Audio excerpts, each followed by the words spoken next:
setting up backup recording. By the way, guys, I was thinking maybe we should change the greeting of the podcast so that you each have a greeting, like we each do an individual greeting each week. You're really just taking more from Extra Hot Great. Yes. Well, we're each borrowing from each other, so it's all good. Yeah. But I mean, many podcasts have a greeting for their guests. I'm here with Jeff Cannata. Boom shakalaka. but I mean, you could like make a new one up each week. Like you could have a new greeting each week. Yeah, sure. Surprises. Yeah. It can literally be just a random word. Like I think Extra Hot Great, the way Extra Hot Great does it is they have a phrase that's associated with the TV show they're reviewing that week. Yeah. I like it. That's fun. That's fun. If you guys want to do that, More obviously, work. more work, more More work, brain Jeff. juice. More for brain this, juice, yeah. Jeff. If you're maybe we No, can I'm try down for it. I'm we down could for try it a couple weeks and see like, hey, Yeah. that took me 15 minutes, which is 15 minutes longer than I can spend on the podcast. It's I was joking, really. Okay. I'm happy to change it up because I feel like Jeff is just the Ann Peggy of the intro. So Yeah. The what? Oh, and Peggy. yeah, What's the Peggy? What's that? the Hamilton. Oh yeah. Good one. Okay. I'm also, by the way, I'm going to ask you guys kind of general thoughts on the year and also putting together the list before we get to the list. Okay. Yep. So, all right, here we go. And is the broadcast working? Are we all? Everyone? Let me click the button. Yeah. Hello. Yeah. We here. all. Click turn on chat for this one. Okay. All right. Here we go. In 3, 2, 1. Hello, everyone, and welcome to the Slash Filmcast. I am David Chen, and joining me today are Devendra Hardwire.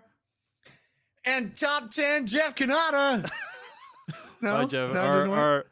Our experiment with everyone having their own opening catchphrases is going horribly. Killed it. You killed it. At You the killed it. beginning. Yeah. Wow. Stick you a said fork you wanted in to it. have something to do with the episode we're doing, so I went with and top 10, Jeff Cannata. All right. Anyway, as Jeff has indicated, this is our annual top 10 films of 2020 episode. Welcome. And our 600th episode, by our the way. 600th Wow. episode, which is a Come on, milestone that coincidence? some people might remember sometimes. Mhm. But That's a multiple of 10, you guys. so true. You can find more episodes of this podcast at slashfilmcast.com. Email us at slashfilmcast@gmail.com. This episode, we will be counting down our top 10 films of 2020. Now, before we begin, a couple of quick notes, quick shout-outs. Number 1, for the past few months, we have been giving away Slash Filmcast After Dark episodes on the main feed. But starting next week, not this week, next week, they will be confined to the Patreon page at patreon.com/filmpodcast. We may release an occasional After Dark on the main feed, perhaps much later than we've released it on the Patreon, but just FYI, starting next week, patreon.com/filmpodcast is where you can get the After Dark episodes. Over 100 people signed up in the last 4 days. And so thanks to all of you for doing so. That's so incredible. Awesome. A lot of people really holding out for the end of the After Dark Well, exclusivity that's what it is. period. The first 6 to 8 hits are free, Dave. Yes, so and true. Then we got you hooked. Indeed. So thanks to all the folks at patreon.com/filmpodcast for betting on the Slash Filmcast and betting on our future. We really appreciate you. I also want to call out that in this episode, we're going to count down our top 10 films of 2020. We have no idea what movies are on each other's lists. Yeah. This is the most reality TV version, of the show that we do. So which movie great. gets a rose, Devendra? Yeah. you are hearing our reactions live, and I am excited about it because I think there's going to be a couple curveballs tonight, guys. Oh, So yeah. Fists are looking going to fly. It's going to be fantastic. Looking forward to it. Now, I always give the speech that at the beginning of, that like, we do not do this professionally yet, although maybe one day we will if this Patreon goes well. But we do not do this professionally. So I would say in a given year, I don't know about you guys, but I probably watch around like 70, 80 films, maybe 90 sometimes. I know some people who have watched over 600 films, and That's so dedication. yeah. I don't So- like I don't like those people. yeah, well, in any case, sometimes guests of the Slash Filmcast, Jeff, is who those people are. So I mean, we do like them. present. I like 'em guests then. excluded. Yeah. So we have had, as Jeff Kanata's podcast DLC likes to put it, an incomplete sampling of all the films that came out in 2020. And although I made a good faith effort, I watched like 6 movies this past weekend. And Wow. let me tell you guys, that is not a good way to consider movies for your top 10 list. It's not. Yeah, It's not. 10 minutes in, you go, am I wasting this 2 hours right now? It's true. There is that pressure. But also, what I realized in watching so many movies in such a short period of time is that movies need time to percolate in your mind for you to kind of, Yeah. they need time to settle for you to feel like, okay, like that definitely rises to the top, You're basically denouncing the idea of film festivals, Dave. So Indeed. congrats. Well, Yeah. I'm denouncing the idea of film festivals followed They are kind of a immediate. nightmare. Yeah. No, I'm denouncing the idea of film festivals followed immediately by a top 10 list making exercise. That's what I'm Or denouncing. reviewing those things immediately after you see them. You know. Perhaps, but Yeah. in any case, so we made a good faith effort. I think a lot of us like watched a bunch of films this month to try to get ready for this list, Mhm. but it's still going to be incomplete. And furthermore, when I was a youngin, when I was a young rapscallion, and I heard a top 10 list or read a top 10 list, and it didn't conform exactly to my own opinions. I flew into a rage, gentlemen. I really was upset that this person online did not validate my choices, my preferences. How dare they have their own mind? And as I've grown older, what I've You haven't real- changed a bit. so true, Jeff. No, as I've grown older, what I've realized is that these lists are a reflection of us. They're a reflection of our Sure, preferences, right? And rather than, hey, how dare you choose this movie I've never heard of, or how dare you choose this movie that I didn't like, or whatever, view top 10 lists as an opportunity to learn more about the person who's making the list. And also Yeah, to yell it's at about other lists. us. Yeah. It's really all about us if you think about it, right? It's all about us. But no, I see what you did, Dave. You basically concocted a scenario where you can see other lists and then start yelling at people directly instead of just yelling randomly at the internet. I see what you're doing. it's so true. Yeah. It's so true. Now, I want to ask you guys generally about kind of your list making exercise. Before I do that, I want to thank some people who have donated to the podcast in the past few weeks. Thanks to donors Brad J. from Lake Forest, California, John Alcorcha, Zal Rezenia, Lorna Cahill, and Bobby Simpson from New York, New York. All those folks donated at paypal.me/filmcast. Of course, you can donate one time using that link, or you can go to the Patreon and get some rewards for your contribution at patreon.com/filmpodcast. And if you don't want to donate any money, because we never want you to donate if it in any way causes you any hardship, you can always head on over to the Apple Podcasts page for /filmcast. Leave a star rating or review. It just takes a few seconds. It makes a huge difference. So thanks to everyone who donated. Thanks to all of our patrons sending us into the new year with good vibes. All right, gents, before we get to our top 10 lists, let's talk about what it was like to make the top 10 list, right?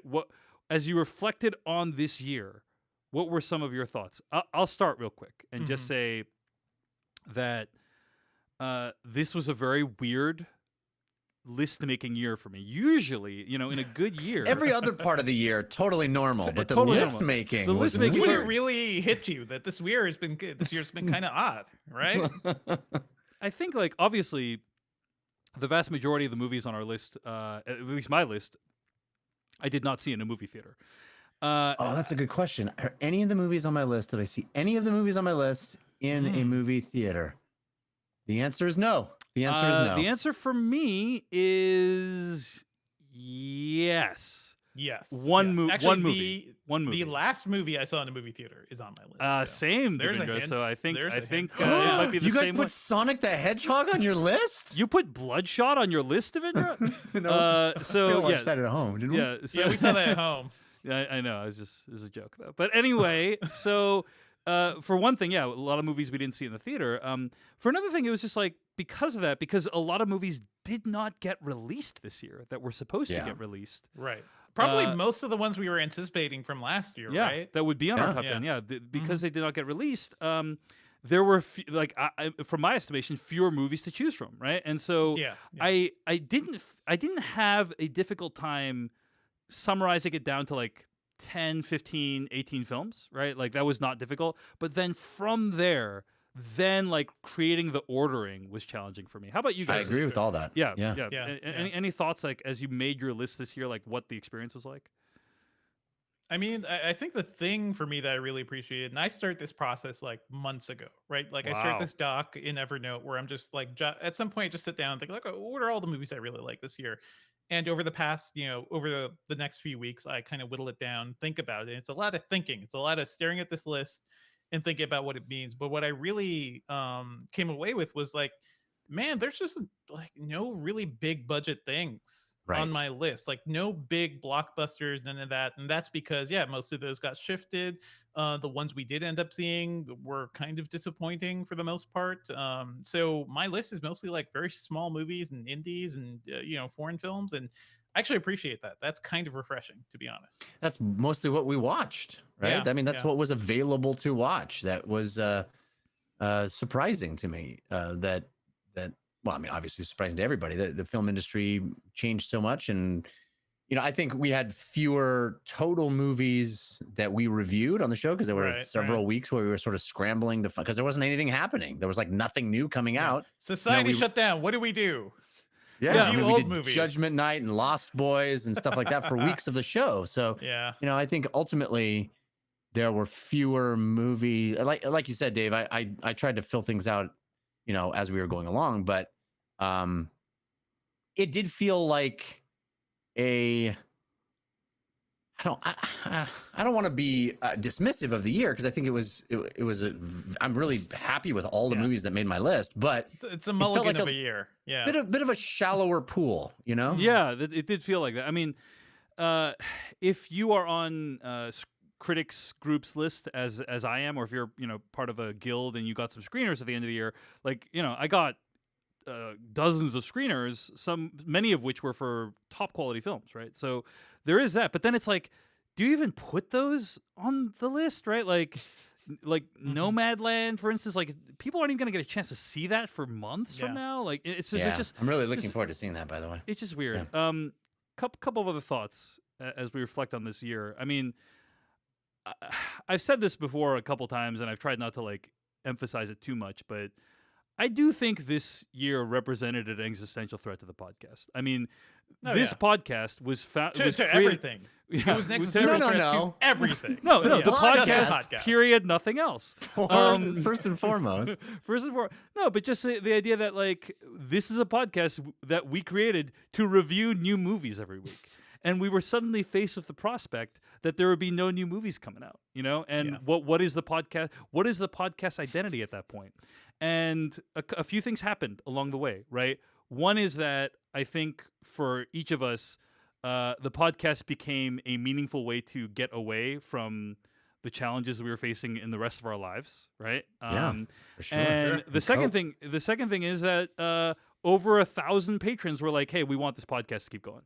And Yeah. between those two things, it felt like, okay, like this is something we should keep going. This is something we should keep doing. This is something people find valuable. We need to figure out a way to keep this going, right? For sure. That's I mean, kind of we've Also, lost... all the movie studios officially gave up and started putting stuff online for us to watch. So that helped too. That made it super easy. Listen, we lost so much this year. And I think like when I sit back and think about so much of like what is going to be different once things are better, like the businesses and, the movie theaters we're losing and the people, like this has been a year of loss. I feel like I'm grateful that the one thing we could keep going was this because it was under, our power to keep it going and we made it happen. So congrats guys. I'm really grateful for this and for our Yeah. listeners for keep so, staying tuned. so much for our listeners too, and especially for our And patrons too. Yeah. It is so true and so kind of marvelous, truly, that 1,000 people is enough.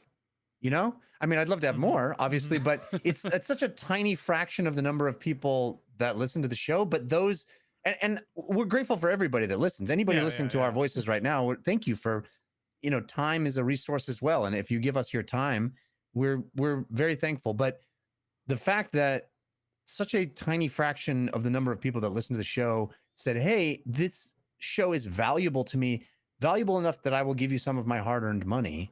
Mm-hmm. That it is a powerful statement. And I think we all maybe weren't even aware of how much it would mean until it happened. For sure. Yeah. I mean, Can I tell you guys what I do, by the way, like as I see our Patreons tick up, is I imagine that we were actually, because we were talking about this at some point, of maybe doing a live show, right? That would be a lot of fun. But imagine if we sold out a theater with 1,000 seats. What would that look like? That would be astounding. And that's kind of how I felt like once we hit that. Yeah, I mean, except like arguably even more powerful because these people are many of them are signing up to be ongoing folks. So anyway, I don't want to a live show every month. Yeah, it's like we're doing a live show broadcast on the internet once a week for the rest of our lives. Is really what it is if you think about it. Wait, how long did I sign up for this? Well, you just signed in blood. It's in the contract. Yeah. In the contract, Jeff. I do until the heat death of the universe. The Slash Filmcast shall continue. So those are some reflections on the year. It was a tough year, but I'm glad you guys prioritize the podcast. I'm glad our listeners and our patrons prioritize the podcast, and I feel like we're gonna have a good year. I mean, I'm just gonna put this out in the universe. Like I'm hopeful that we'll have a good year for this podcast. We got a bunch of HBO Max movies lined up to review. That's for sure. and maybe one day we'll get to the theater, but we'll talk about that later. Now, one other thing I also want to mention, this episode you're listening to right now, we are going to count down our top 10 films of 2020. We're going to start at 10 and go to 1, each of us. We're also going to do our honorable mentions at the end of this. Then there are special categories. Special categories like most disappointing movie, movie that we didn't get, things like that. That is going to be part of the After Dark that will be made available for everyone, including the folks listening on the general feed. Now, I know what some of you might be thinking. Wait, does that mean like next year, like we're not going to get to hear the special categories? And if you're not a Patreon subscriber? And my answer to that question is I think we'll probably make that one free as well. So I wouldn't worry too much about that. But just wanted to... Who knows what happens in a year, Dave? That's the thing. That's the thing. You just don't know. You don't know what's going to be true. How much can change in a year, really? Okay. Yeah. If there was only some metric by which we could measure the change in a year. Indeed. So anyway, just wanted to let people know what's in store. But this episode is going to be counting down our top 10 of 2020 with some interruptions for our sponsors and also our honorable mentions right at the end. So that is what is in store for us today. Any closing thoughts, folks, on making the list before we get to the actual countdown today? I found it difficult this year. I found it. I feel like, I don't know, maybe I say this every year and I just don't remember saying it every year, but I found it. I really echo exactly what you said, Dave. Like I kind of locked into the like 10 to 12 movies that were contending pretty quickly, but then the shuffling of them was the hardest bit. Yeah, I agree. Here's what I'm going to put this out there as well. Is if the same exact number of movies, or not the same exact number, the same movies had been released this year, right? Like so, like there's no Time to Die or no Fast 9, right? Like it's just the same set of movies, right, had been released this year, but there was no pandemic. Right. I don't know if my list would be the same. Yeah, like if we get to see some of these in theaters, it would be different. Because that's interesting. Because several movies on my list, I think, hit me real differently. Sure. Because there was a pandemic going on, right? Like there was a resonance that some of these movies had that might. There's some movies on here that I think, in a non-pandemic situation, I'd be like, that was fun, but whatever. Like not essential. Like, but because we watched it during pandemic, because the events or the plot of the film resonated with things I was experiencing in my daily life, it's now on my top 10 list. It's a movie I want to use to commemorate this year of my life, right? Which is really what these lists are about. And we've said this also is like lists are fluid; they change all the time. They're not constant, and often, like film critics, I know I do this, like use lists as an opportunity, not just to be like, here's my favorite films or here's what I think are the best films, but hey, there's a movie that you haven't heard of. And Right. more people Yes. listen to this Yes. episode than probably any other episode of the year. And so I'm going to put this on my list because maybe you might listen to it and go watch this movie. Yeah. I definitely do that. Right. Yeah. So do you guys try to make like a well-rounded list? Because I kind of think Yes. of that. Yes. You know, like I got my highbrow, I got my lowbrow, I got a bunch of different things. Yeah. I also think this will probably become clear as I reveal my list through the episode, but I also think my sort of a headspace for what I wanted to be thinking about was affected by the pandemic. Like, I think there are some movies that perhaps are were in a less stressful year would have felt like more daring and interesting movies that I would have liked. And in this year, I feel like I just don't want to think about that movie anymore. I just I Right, can't right. I can't handle the stress of, like, you know, it's fun to go in the apocalypse when there's not an actual apocalypse happening. I mean, I'm Right, not talking about right. any specific movie, but just as an example, you know, like like, would it's Mad fun- Max Fury Road have been your number one if it had come out this year? You know? I mean, probably, but I mean, imagine not being able to see that movie on a big screen. Oof.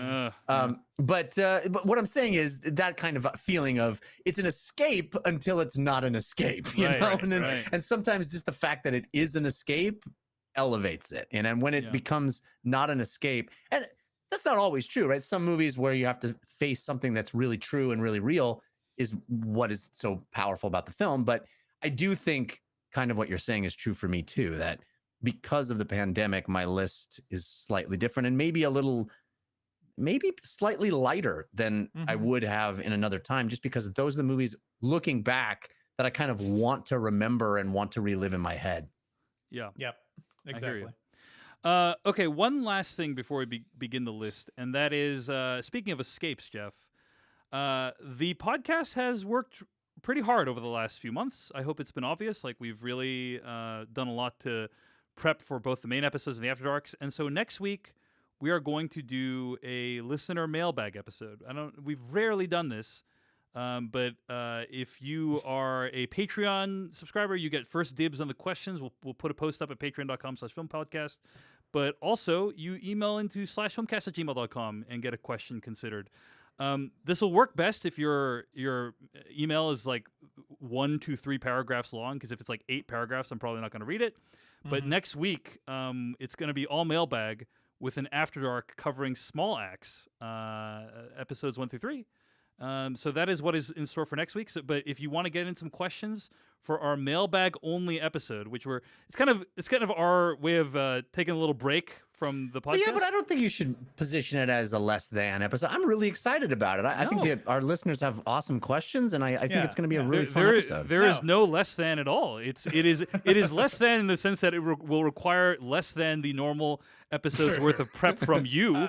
I agree but- with you guys. These are no way like clip shows in sitcoms where you could really tell the writers just really needed a break, right? Like, Yeah, I it's was our bottle thinking- episode. I was thinking of Yeah. I was thinking of putting together a clip show. I actually think that would be valuable at some point because yeah. some of the episodes that we have are so old that it's hard to like get them into the podcast app and like you know putting what them would on have made a great clip show episode, Dave? What is that, Jeff? Episode 500. Mm.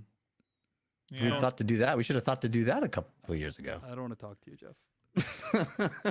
I think a fun one to do at some point would be like the clips of all of our MCU reviews and wrap that Maybe. together in a bow. That would be fun. Maybe. All right. Yeah. So anyway, /filmcast@gmail.com or patreon.com/filmpodcast. That's how you submit letters for mailbag. And I agree. It should be super fun. But that is what is in store for next week. And who knows what's going to happen after that. All right, folks, let's get to our top 10 movies of 2020. And if I didn't mention this before, guys, but if you could fill them out in the notes as we go along, that would be great. So yeah, sure. Jefferson, Like we needed a bumper there. We needed some sort of top 10 2020. You know, it's kind of fun. Like, I think we just got a bumper just now. oh, Yeah. you're welcome. Yeah. Jefferson Kanata, your number 10 film of 2020. honestly, number 10 was the hardest number for me to fill in because there's several Mhm. films jockeying for that position. I went with His House, which Hmm. is a deeply unsettling movie. And I started this whole process off saying, I kind of went lighter on my list. This not lighter. Number 10, Yeah. not lighter. This is a movie that provides insight into people and experiences that are almost never featured on screen. And it uses horror tropes to make a bigger, more human point. And I can't believe it's a first-time filmmaker. Mhm. It kind of got extra points just for that from me too. But it is a movie that put me through something, and it doesn't really feel like a horror movie, even though it uses horror tropes. And it really moved me, and I found it to be an important film, and one that I have a hard time shaking. So His House is my number 10. All right. That's a great choice for number 10. It did not make my top 10. It is in my honorable mentions. I really Yeah. like this movie, and people should check it out. It's a great horror film. You can check it out on Netflix right now.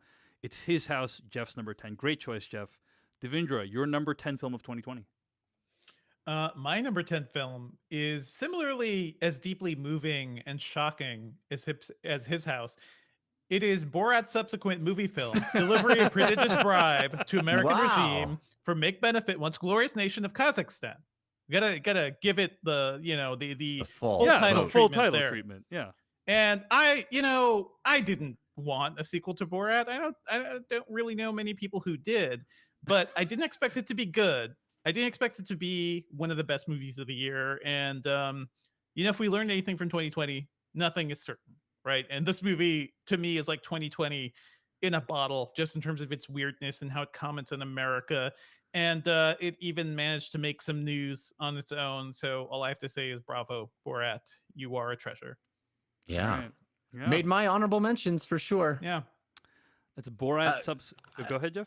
I just want to say, I don't think anybody thought that we'd be talking about Borat in our top 10. Exactly. That's pretty amazing. It's a That is why it's remarkably there. good sequel. It's a remarkably, It's an achievement, I think. And Might not be the funny last. and moving. Yeah. Might not be the last time we're talking about it in our top 10s. Oh, Yeah. well. Okay, so that's Devindra's top number 10 Borat subsequent movie film. My I number really thought I was the one who liked that movie most out of the three of us. That's so funny. Go ahead. Mm. Go ahead. Sorry. Okay, my number 10 film, guys. It's a bit of a curveball, okay?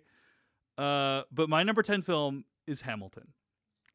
Nice. I wasn't sure if we were yeah. including that. Listen, you can do what you want. It's your list. Yeah, I mean, you know? I will say this: like, there's a whole debate right now on film Twitter over like what is a film, what is a TV show, and like this is particularly relevant with regards to Steve McQueen's Small Axe films. Yes. Right. And I'm just gonna be honest, like I don't care. Like it doesn't. It's not. Especially right now. Yeah, It's especially all right, TV. Correct. Well, it was much easier before because when there Mm-hmm. was a movie theaters open, you could say, "Oh, it played in a movie theater. It's a movie." But now it's a lot more difficult, and it's not something I want to spend any time devoting my attention to. So, Well, can I spend some time devoting your attention to it for 1 second? please? Just as a hypothetical, I'm just curious. Yeah. If there was no pandemic, I know Hamilton would have still been like another year away, I think. Yeah, But Yes. yeah. if it had come out this year in the same way it did on Disney Plus, would you have still considered it? If we had been going to see movies in theaters the whole time, normal slash film cast, and then Hamilton comes out on Disney Plus the way it was going to, would you have still thought about it for your list? I'm curious. Yes. So, okay. Here's the deal with Hamilton. Yes, it is a conservative. It's fundamentally a conservative, problematic retelling of the country's founding that manages to make a lot of slaveholders look pretty badass.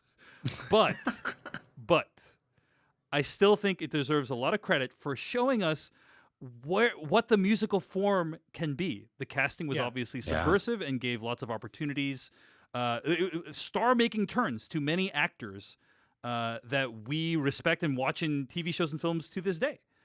The reason it's my number 10 is because it took me to emotional heights that few other Yes. films did this year, right? Which is just that I loved watching Hamilton at the Pantages in Los Angeles when I watched it live, but being able to watch it with subtitles and Subtitles, understand yeah. everything that was happening and also just like really they did a great job filming. I think they had like what 6, 8, 10 cameras filming everything. It's like an expensive production they did. It's a good production, to yeah. put it onto Disney Plus, and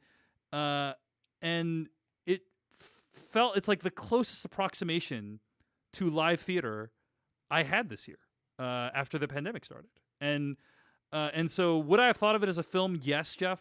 Would it have been in my top 10? Not sure, but I do think not sure because of what I said, which is that maybe I'm giving it some bonus points because it's like this is replicating live theater for me as close as possibly can be, and there's some value to that for me.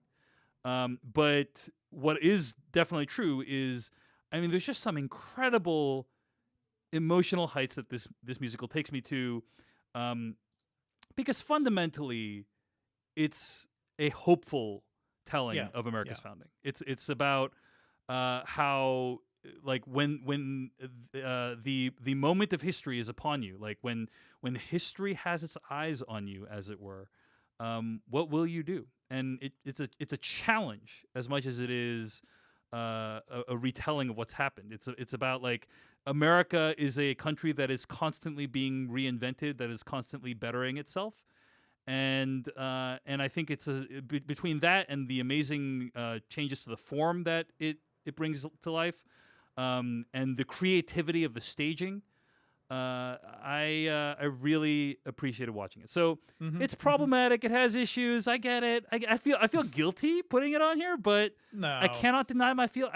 I have to listen As to a my heart. package, it is so compelling, Yeah. right? Like that's how I kind of have to judge these things. We can judge issues, on top of all that too. Yeah. Did that answer your Yeah, I question, did Jeff? not. I did not consider it. I did not Mm. consider it, and that's not to diminish Hamilton. I thought it was incredible, but I just did not consider it for my top 10 films of the year.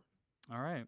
Well, probably I would say if there was no pandemic, or if we had seen this come out in theaters like it was supposed to, you Mhm. probably would have been more motivated to consider it as a Yeah, movie. Right? Perhaps. Yeah. If Yeah, it had been out in perhaps. theaters, actually. Okay. Yeah. Well, that's my number 10. Let's get to our number 9s. Jeff Kanata, your number 9 film of 2020. My number 9 film of 2020 is The Wolf of Snow Hollow. Hmm. This is from writer, director, and star Jim Cummings. I saw his first film too, and it didn't land with me the way this one did. It's an amazing movie in that it uses sci-fi, a little more fantasy and mystery as a backdrop to explore its characters, these deeply flawed characters. And it is unexpected and really interesting, and it has twists and turns that make for a really compelling yarn. I really was surprised by it. I thought it was very fun, beautifully shot, and I never quite knew exactly what it was leading to. Did either of you guys see The Wolf of Snow Hollow? Did I not didn't have have a a chance to chance. check it out. I didn't know. I knew you liked it. I didn't know it would be like top 10 material. If I did, Mhm. maybe I Yeah. would have in advance. Yeah, it's I Basically, recommend it. it's I on think you, you guys should Jeff. check it It's out. on you that I didn't check it out. It's your fault. Yeah. It's not going to be the worst transgression I make this episode. That's for sure. That's Jeff's number 9, The Wolf of Snow Hollow. Devendra Hardawar, your number 9. My number 9 was a movie I didn't expect to love so much. It is Birds of Prey. Wow, nice. Yes. All right. A And I genuine had- blockbuster on your list. yes. It's a black belt. It's not a big budget movie in the way that, a lot of other superhero It's films no are. This Bad movie's- Boys 3, the top grossing film of 2020, guys. So Yeah. I mean, this is a smaller movie, but I have to say, like, thinking back at the things I really enjoyed this year and the things I loved sharing with people too, like, I watched this movie with my wife. We had a lot of fun with it too. And this was, in the before times when we could see movies in the theater. I had a blast with that theatrical audience. This movie is so much fun. It basically saves the Harley Quinn character, Margot Robbie's Harley Quinn, from the disaster that was Suicide Squad. It is like, it's a ton of fun. I love all these characters. I love all these actors, and the action is just a blast. So it is like the popcorn movie I keep going back to this year when I kind of want something fun and bright and shiny. So I really love this movie. Wow. that's Birds of Prey, and it's Devendra's number 9. And yeah, interesting choice, Devendra. Definitely a movie I enjoyed as well. And I think Margot Robbie brings a lot to that role. So cool choice.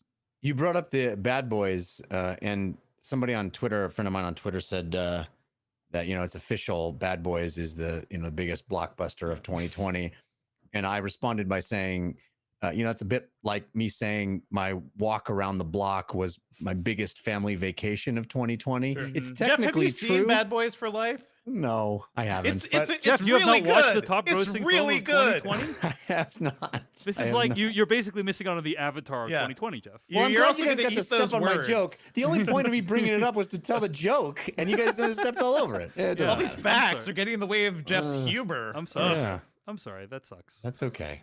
Middle All of explaining my tweet. How Uh, dare you? the podcast is preemptively over. You were tweet blocked. That's right. Wow. Okay. Okay. My number 9 film of 2020 is Borat's subsequent movie film. Nice. Wow. Yeah. So why is this my number 9 film of 2020? Here's what I'm going to say: that one of the great things about the original Borat is revealing that people will act racist and cook up all kinds of conspiracy theories and behave weirdly, Sure. and that unfortunately is no longer a surprise. It turns out you don't need to dress up as anybody to find that out. Yes, huge bummer. And so that component of the film, it has totally lost its teeth. But what does have a sharper edge is the original Borat felt more like hey, aren't all Americans silly? Isn't the idea of America so silly? You Mhm. know, look at all the contradictions inherent in America. That no longer feels like what the target of Borat's or Sacha Baron Cohen's, where his crosshairs are targeted at. It's more about this administration and the people that enable it. Yep. It's less of an equal opportunity offender, and it's more pointedly about the forces of darkness that are threatening to take over this country and this democracy. But beyond finding a funny way to illustrate those things, I will say this. I could not stand most content this year that was about the pandemic, right? Yes. Like, there's a lot Yeah, of stuff yeah. that's like, hey, we made a movie over Zoom. Hey, this is a thing about how we're all apart right now. And I'm just like, I don't need to watch this. I'm living it every day, right?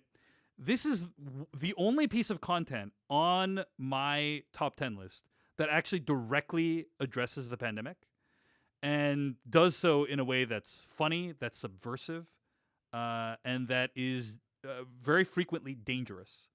So, for all those reasons, Borat's subsequent movie film, my number 9 film of 2020. Yeah, boy, I left it on my honorable mentions, but I'm kind of regretting it now that you guys both Yeah, put it you're on really your list. letting us down over here, Jeff. Wow. Yeah, Like, no kidding. yeah, I think about this like when we talk to future generations about what was going on in 2020, guys, right? Give me a primer about what America was like in the year 2020. I'll probably put on Borat subsequent movie film and just be like, hey guys, it's pretty crazy. You wouldn't believe it, but this was all real, you know? Yeah. Yeah. Except for the Borat guy. He's fake. By the way, I watched that Netflix thing like 2020. Yeah, it's not good. Yeah. I don't know. It's I thought pretty- it was all right. No, it was It's fine. not There's some parts that I found amusing. Did it make it onto your top 10 list, Jeff? Yeah, it's next. Number 8. Jeff Kanata, what is your number 8 film of 2020? My number 8 film is Bad Education. Which This is a great choice, by the way. It was Great like choice. in my Yeah. honorable mentions. Yep, It didn't yep. quite make it, but yeah, great choice. Tell me what you loved about I it. Jeff. loved this movie. It's a crazy story, full of charm. The leads are so charming. It's like, what if Goodfellas was set in a school? in a public know? high school, basically. right? Yeah. It's movies about hubris always have this vicarious joy, and this one does that so well.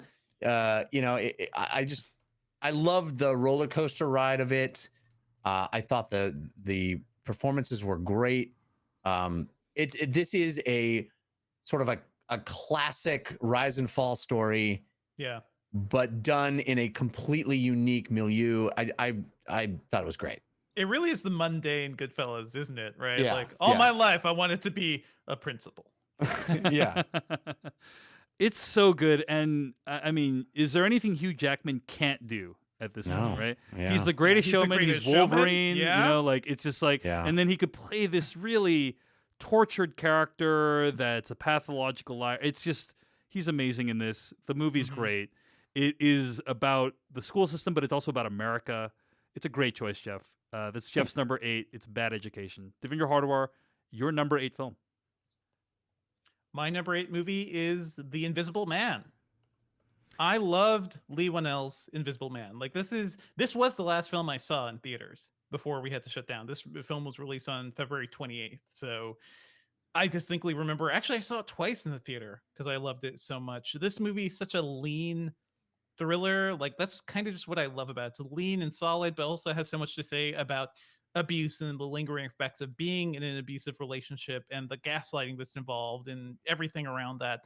It's so effective without having a huge budget. I think back to so many of these sequences in this movie, and I just feel like this guy's channeling everything I love about John Carpenter movies. You know, just simple, effective scenes that are shot well, that can shock you, you know, just with the simple cut or something. I love this movie completely.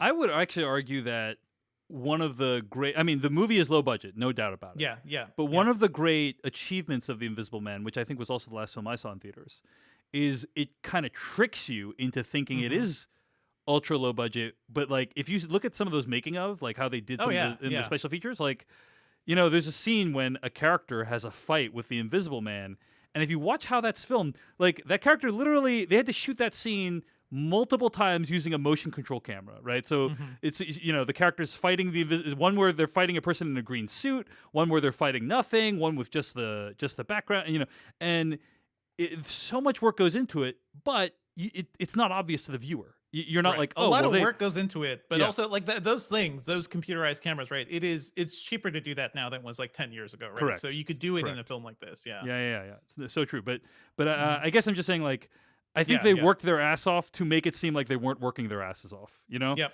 Agreed. And I think it works. And it's really great. It's really well done, and it's one of the biggest hits of the year too. So well deserved. The Invisible Man, great choice, Devendra. That's Devendra's number 8.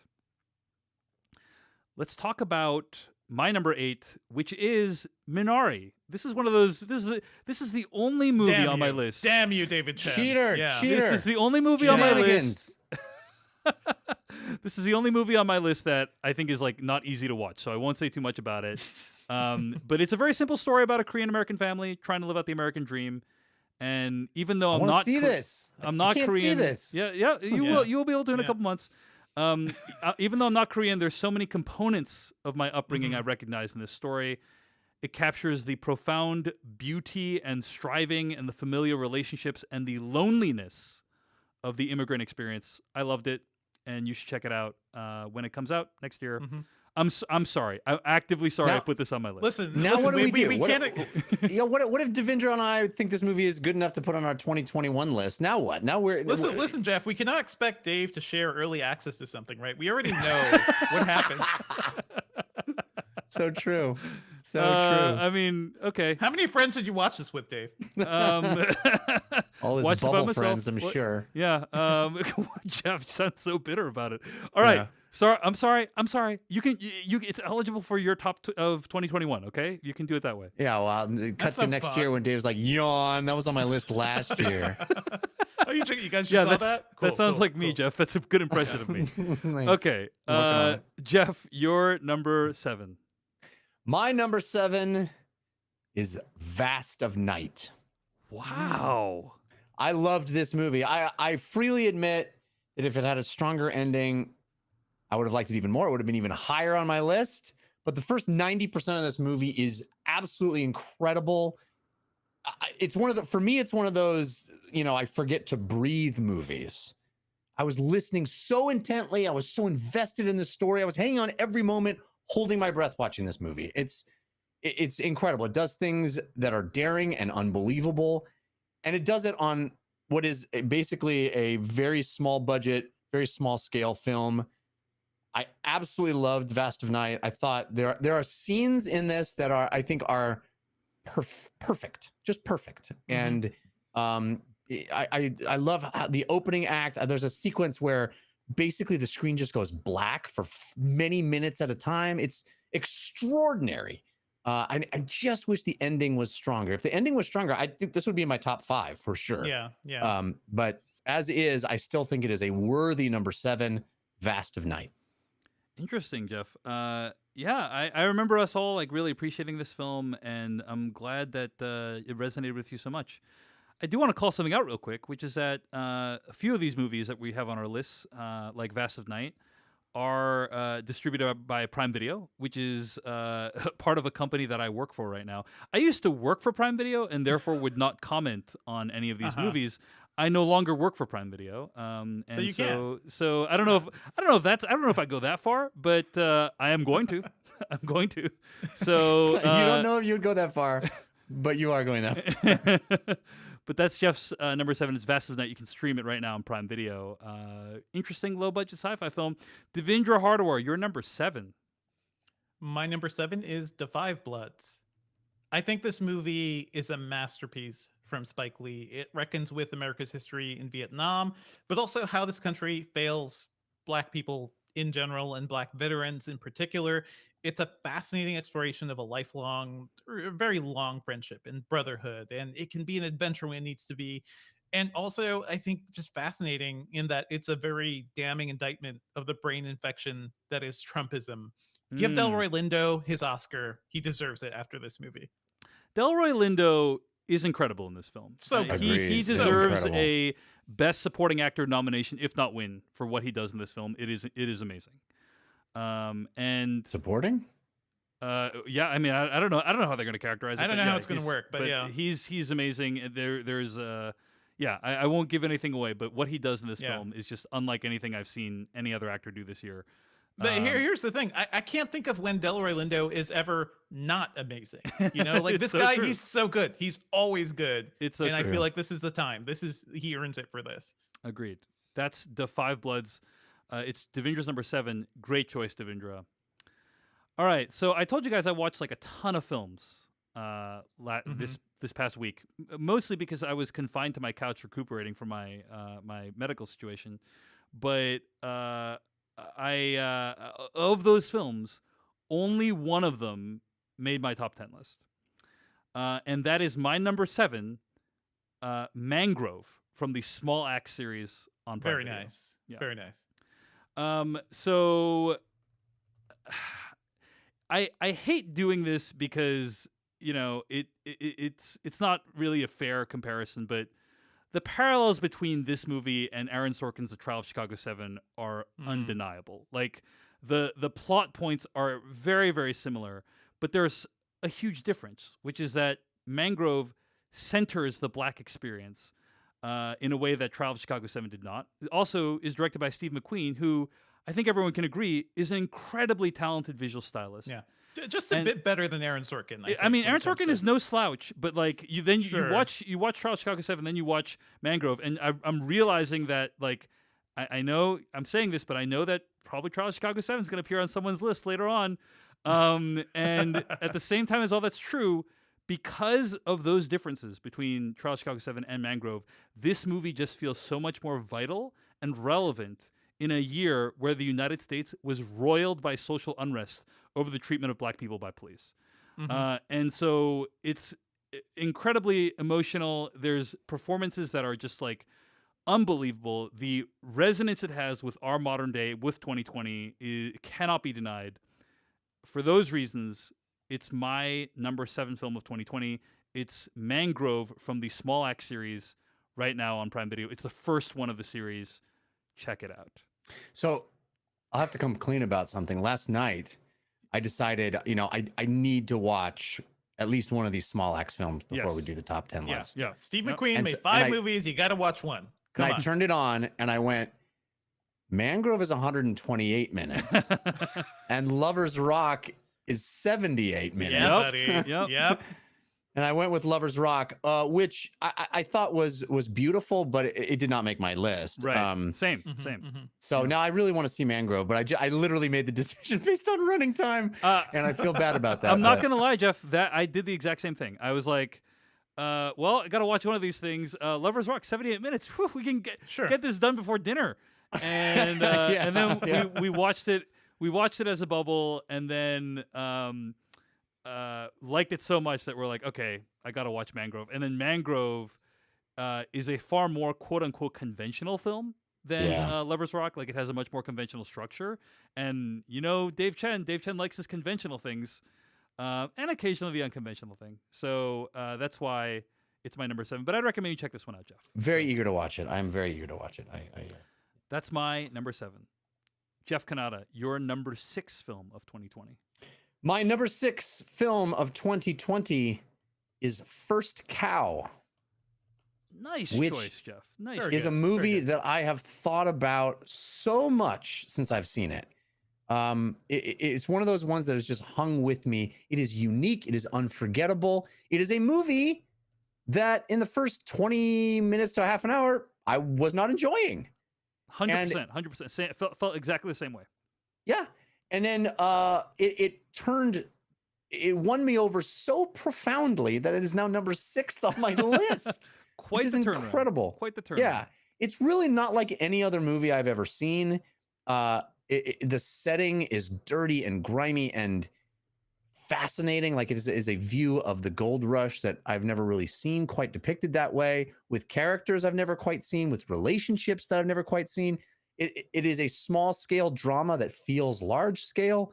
There's so much about it that I like. It is truly a unique movie, and I give it so much credit for that. And there's one that has stuck with me for ever since I've seen it. So First Cow, number 6. Great choice. This is in my honorable mentions. It's really interesting. Like you said, it's unique. No other film tells any kind of story like this. But Right. what I think is true about a lot of these movies in our top 10s, right, is like pretty much every single one is about something, right? And Yes. Yeah. and yes. First Cow it's like most of these movies that we're talking about, like, they're not just genre exercises. They have a lot to say about America, about capitalism, right, about racism, Yep. and that's certainly true of First Cow. So great choice. That's Jeff's number 6. How about your number 6, Devindra? My number 6 movie is Martin Eden. This was a year where we couldn't travel, we couldn't really go anywhere, so I really looked at a lot of movies as a form of escapism in a way, and this is a movie I've been eager to see for a while. It is a ravishing adventure. You know, it tells the story of a poor, unschooled man who builds himself up. He has all these ideas and he's very charismatic and he thinks he can change the world. And I'm not going to spoil much about what happens in this movie. I think it ultimately ends up being kind of an indictment of individualism, but it is really fascinating to see where this character goes and how far he goes. It's a romantic film. It's a beautiful film. I love a good like European epic, you know, and this just really fits the bill for me. So I love this movie. It's a blast. It is based on a Jack London novel. It's kind of hard to reconcile the fact that it's basically transplanting that very American story into Italy, but it also does so many amazing things, right? It like throws in some stock footage from different time periods. This is a movie that seems unset in time. I can't think of a better farewell to, the 1900s than this, because this movie kind of evokes so many things that have happened, throughout the decades during the 1900s. It's Martin Big year Eden. for Jack London movies. Seriously. What's know, the other one? Got that Harrison Ford vehicle, Call of the Wild. Did that come out this year? Yeah, baby. Oh my gosh, Jesus. Wow. I didn't see that it. came but it out came in this year. February of 20. Oh my god, dude. Sure. Yeah. Yeah. Right around when Parasite won Best Picture. Remember when that happened? Yeah. Anyway, Mm. okay. Martin Eden is Devindra's number 6 choice. You can watch it on Kino Marquee. Support a local theater while doing so. Please do. I'd recommend doing that. This was not a movie that I love, Devindra, but again, I relish the opportunity to learn more about you two through the movies you love, and so I did check it out. And it's definitely something where I can understand why some people this would be their thing. So, Mhm. Martin Eden, Devindra's number 6. My number 6 is Possessor. Possessor is All right. a really great, a great sci-fi thriller. And what I love so much about it is the imagery is indelible. Much of it is captured in camera, right? Like as far as I understand, there's like very little, if any, CG. Like all these cool effects are done in camera, which is just you rarely see for a sci-fi film these days. And I love the inventiveness of that. I love that the movie has these kind of broader themes around who you are and what like Mhm. who like what your identity is, and like we feel ourselves, we're constantly performing for the benefit of other people, the people in our lives, the people who are listening to this podcast right now, the people who are co-hosts of this podcast right now. Yeah. You know, is this person you're hearing right now me, David Chen, really? And the movie Possessor asks that, like, what is the difference between the persona you take on and you? What happens when those things kind of blend together in a way you can't fully distinguish from each other? But beyond all that, it's nice that after all this time of watching movies, something can still shock you. Yeah. And gross you out. that's certainly it gross you out, like just really stun you with the gore in a way that feels transgressive and upsetting. And this movie did that. And that's why it's my number 6 movie of the year, Possessor. Jeff, you still not interested in watching after all our praise for this film? Nope, not really. All right. Just new heights of gore in cinema, Jeff. Yeah. I I really mean, feel like this is up your alley. I'm not a delicate flower. I probably could handle it. I'm just not interested. This doesn't sound interesting to me. But more power to you. All right, we're about halfway through our list now. Halfway Yeah. through Top 5, baby. top 5. This is when it gets real, guys. Okay, Yeah. Jeff, you're number 5. Number 5 for me is Boys State. Dave, you described Borat subsequent movie film as the most 2020 movie on your list. This to me is the most 2020 movie on my list. This is an incredible documentary full of fascinating kids. It has insight into tribal thinking, which couldn't be more relevant to now. It is directly about the mess that our country and our world is in right now.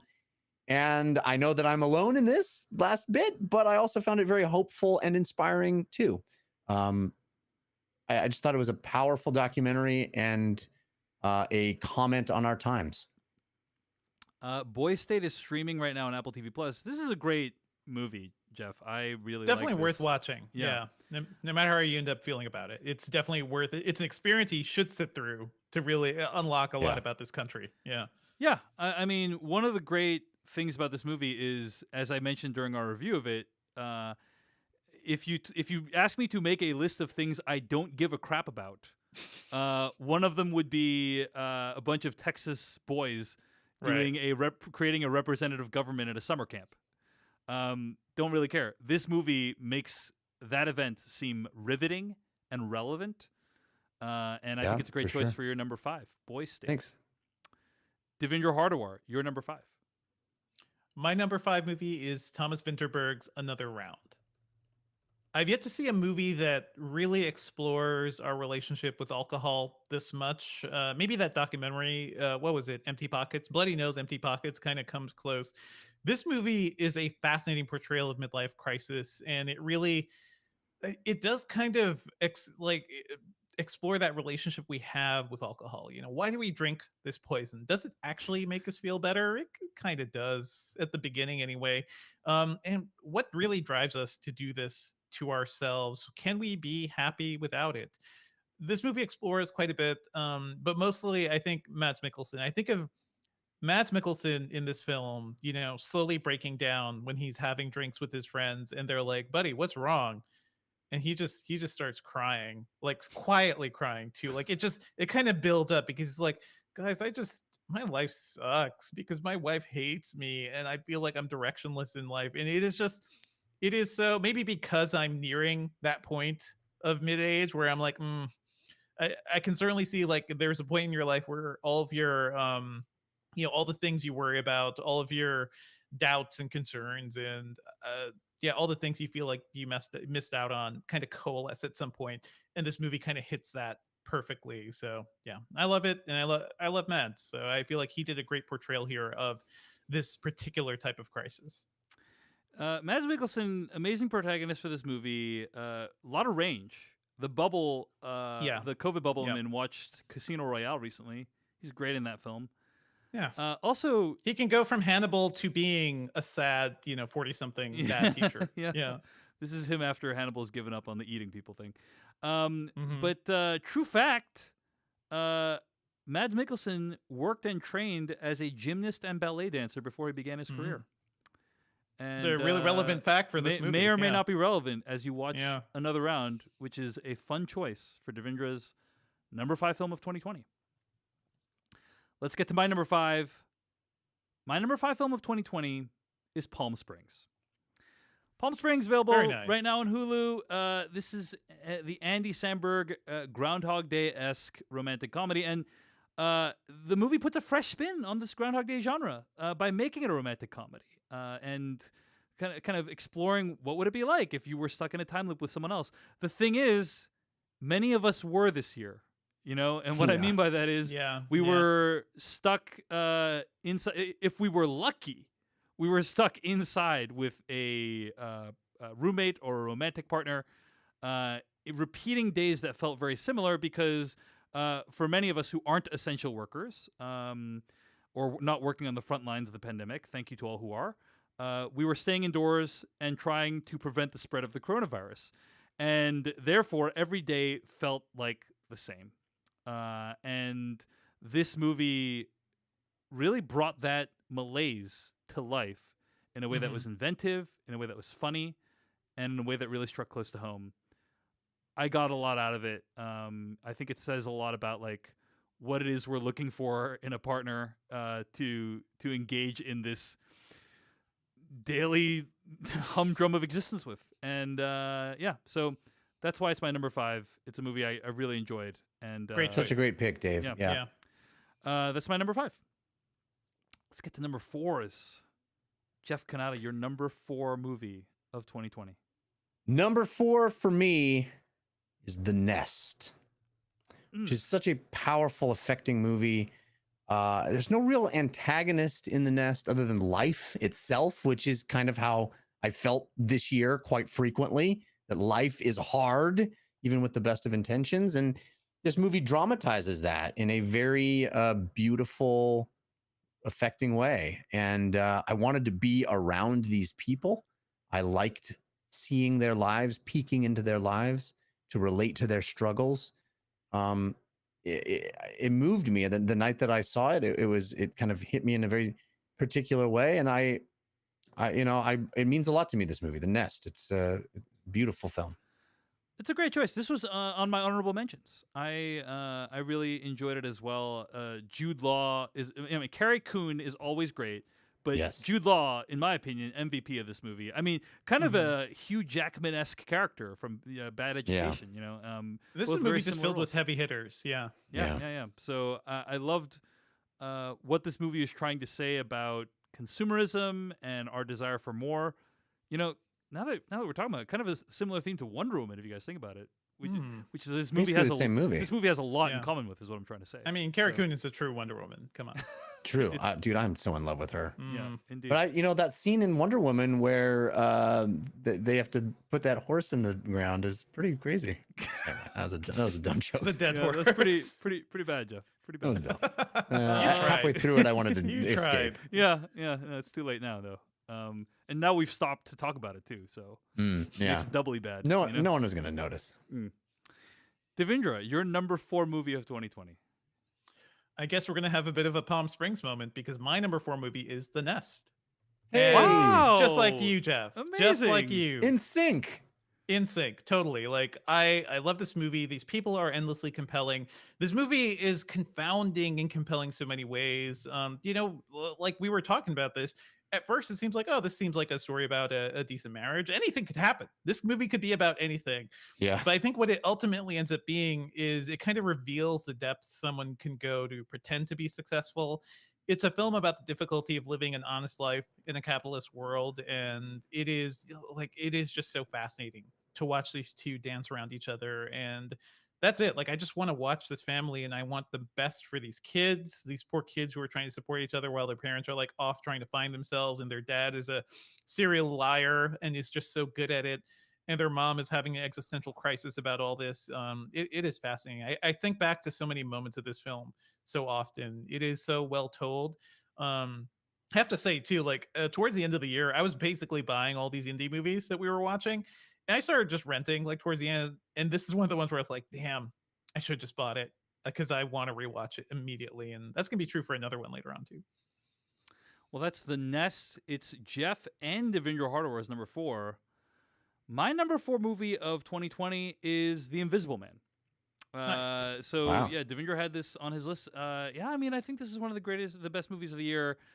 Not only is it a reinvention of the classic character, it's executed exceptionally well. There's no movie that looks like this because this movie uses negative space in a masterful way and leaves the audience anticipating Mhm. what might be there, right? And you're staring at like an empty shelf or a chair for A most of the corner in movie. a room. Yeah. And you're just like, No, you're terrified. not. You're staring at the Invisible Man, David. Or are you? Is the question. Ooh. Or are you? Oh, are they? Anyway, okay, sorry, that's a Rushmore reference. So yeah, The Invisible Man is great, and Elizabeth Moss, I should say, is at her firing on all cylinders in this movie. I think she is amazing. But as you've also indicated, Devindra, it's not just a great horror thriller. It's also about the cycles of abuse in a relationship. It's about how gaslighting can occur and what happens when that manifests in the real world. So I really enjoyed it, appreciated it. It's The Invisible Man. You can stream it right now on HBO Max, actually. So it's my yeah. Go ahead. I'm sorry. Go ahead. What's your my number 4 film of the year? That's all I was Yeah. gonna say. Go ahead, Jeff. I don't want to, throw any cold water on either of you. I think it's a wonderful choice. I just really, the ending of this movie really soured it for me. I just didn't think it stuck the landing at all. But Interesting. yeah. All right. Yeah. Sorry to hear that, but anyway, let's move on, guys. Top three, getting close now. Top 3. Woo. Nitty gritty. Jefferson, number 3. Your number 3 film of 2020. My number 3 film of the year of our Lord 2020 is Kajillionaire. Whoa! Nice. Wow! Bold choice, Jeff. Bold choice. It's so my jam, this movie. So my jam. I mean, I love quirky, offbeat, surreal movies. This one is all of that, and it's also about how we all want to be loved. I found it exquisite. And the absurd rules of this movie that are sort of like a fable or a dream. It moved me. It fascinated me. I thought the performances were great. It's got Richard Jenkins, which always elevates a movie. I loved Kajillionaire. It made me a fan of that filmmaker. It was my jam. So my jam. It's a great choice. I also think it's a polarizing choice. Let me put this out there, guys. On our Patreon page, when you decide you don't want to be a patron anymore, there's this thing called exit surveys, right? You're aware of this, right, Jeff? Do you know about this? Yes. Yeah, exit. So people can like leave a reason why they are not. So they could tell you why they're disappointed. Why they're Great. disappointed Love in it. you, right? Yeah. Uh-huh. Okay, so we got an exit survey that read as follows. Quote, usually I don't mind that we had similar opinions, but the fact that none of the 3 saw what crap Kajillionaire was broke me, and I'm now deleting your podcast, end quote. Well, I mean, But it's so the good news interesting. is that person did not listen to this episode. It's just so interesting how like some people's favorite films can be some of the worst films, like some other person's worst film of the year. But that That's said, fine. Jeff, I'm on your side on this one. I actually really more enjoyed power to you. Kajillionaire. I enjoyed Kajillionaire. I thought it was beautiful, and Rachel Evan Wood is great, and just this family dynamic is so unique the way it's illustrated in the film. it's a so great- weird. Yeah, It's such That's a what I weird love movie. about it. Yeah. Off Yeah. kilter. It's a great choice. The rules of this movie are so, I when we reviewed it, I kept comparing it to Joe versus the Volcano or something like that. It's a film where its internal logic is so skewed and bizarre, and people move and talk and behave in ways that aren't naturalistic, but point to kind of a higher truth. And I really liked it. All right. Well, that is Jeff's number 3 film of 2020. Devindra Hardawar, your number 3 film of 2020. My number 3 movie is Lovers Rock. Wow. Now, I think I could have put pretty much any of the Small X movies I've seen up here. Like Mangrove, I loved as well. But I really want to highlight this one because I think this is the most joy I've seen in a film this year. this film is about an oasis that the West Indian community kind of carves out for themselves in London. They throw a house party, and you see how it's all set up, and you see people cooking in the kitchen. You see people wiring up the speakers. It is like I described this when I first saw this. It's sort of like Before Sunset in a way because it's a breezy romance movie. You're sort of a fly on the wall most of the time, and you're just kind of watching this thing unfold in front of you. And I found it just so lovely, so romantic. I mean, it's about a house party, right? And I don't know when we're gonna have house parties again and just like be in a crowded, sweaty room with people as we dance till it gets too late.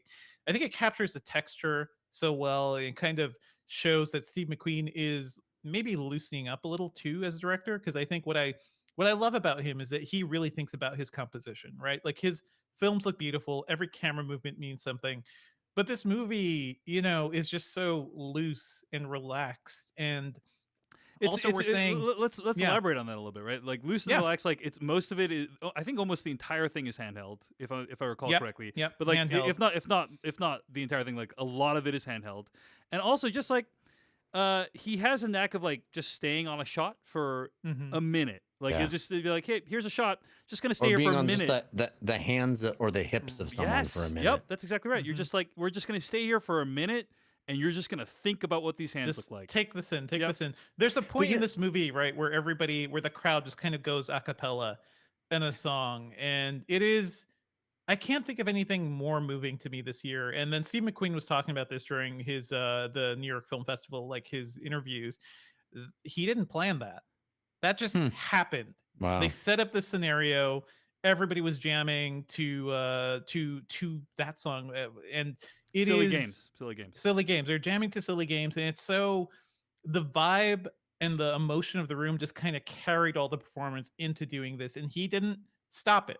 He was just like, okay, we're gonna go with this. We're gonna watch this because this is what people are feeling. This is the vibe they're feeling. The film is just going with it, and I really appreciated that this year. And I don't want to say it's not just an escape. This place, this party, is an oasis for the community, but it's also a refuge because the minute they step out of it, they encounter people who could be dangerous to them, right? They encounter cops who want to break in. Towards the end, at some point, somebody encounters somebody they work for, and he's a white guy who just treats him like shit immediately. And I think this movie says a lot, and the fact that it represents this one little moment where people can have some peace and fun, and salt fish and aki. I think that's fantastic. So I love this movie, but yeah, I hope everybody gets to see it. This is definitely like if you're gonna watch the Small Axe series, hopefully you're gonna watch them all. But I think this one and Mangrove and Red, White, and Blue, they're all fantastic. He is just doing something amazing here, and I give Steve McQueen so much credit for doing this.